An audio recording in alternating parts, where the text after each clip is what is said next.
కొంతమంది ఇలా అనుకుంటారు. వాళ్ళకి క్లారిటీ ఇచ్చిన తర్వాత వీడియోని కంటిన్యూషన్ చేస్తాను.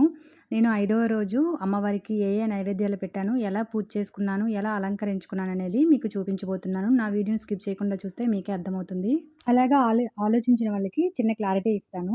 మనం ఎక్కడైనా ఫంక్షన్‌కైనా, ఊరైనా ఎక్కడికైనా వెళ్ళేటప్పుడు ఆడవాళ్ళు ఏమి లేని వాళ్ళైనా, అన్నీ ఉన్నవాళ్ళైనా ఎంత అందంగా కనిపించాలని వాళ్ళకున్న వస్తువులతో తయారవుతారు కదా!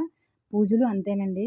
పెద్ద పెద్ద ఆర్భాటాలు, హంగులు లేకుండా మన ఇంట్లో ఉన్న వస్తువులతోటే మనం చేసుకుంటున్నాం. అంతే తప్ప ఇలా చేయడం వల్ల ఎక్కువ ఖర్చేమీ అయిపోదు. మనం రోజు నిత్య దీపం చేసుకోవడానికి ఏ ఏ వస్తువులైతే ఇంట్లో ఉంటాయో, అదే వస్తువులతో మనం ఇలా పూజ చేసుకుంటున్నాం. కాకపోతే రెగ్యులర్‌గా చేసుకున్న పూజకి ఎర్లీగా లెగము. అంటే 5:00 లేస్తాము. ఇట్లా స్పెషల్‌గా పూజలు చేసుకోవాలంటే నైట్ 3:30కో, 3కో, 2:30కో లేచి చెయ్యాలి. అంతే తప్ప ఇక్కడ మనం ఖర్చు పెట్టి చేయవలసినది ఏమీ లేదు. ఆడవాళ్ళకి కాకపోతే కొద్దిగా శ్రమ ఉంటది. నైవేద్యాలు ప్రిపేర్ చేయడం అనేది, ఎర్లీగా లెగడం అనేది. పువ్వుల సంగతంటారా? పువ్వులు కిందకెళ్తే అంటే అపార్ట్మెంట్స్ అయితే కిందకెళ్ళినా, పార్క్స్‌కెళ్ళినా, ఎక్కడికెళ్ళినా సరే పువ్వులుంటాయి. కోసుకొని తెచ్చుకొని చక్కగా పూజ చేసుకోవచ్చు.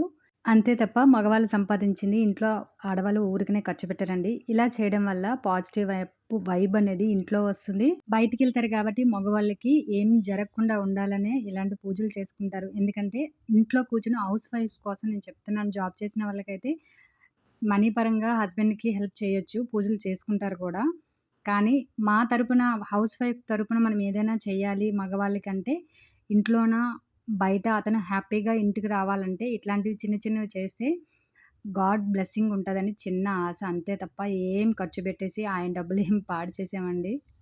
అలాగా ఆలోచించినోళ్ళకి క్లారిటీ వచ్చిందే అనుకుంటున్నాను.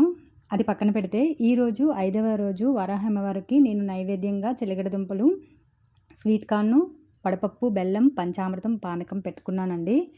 ఇది ఉదయం పూజ.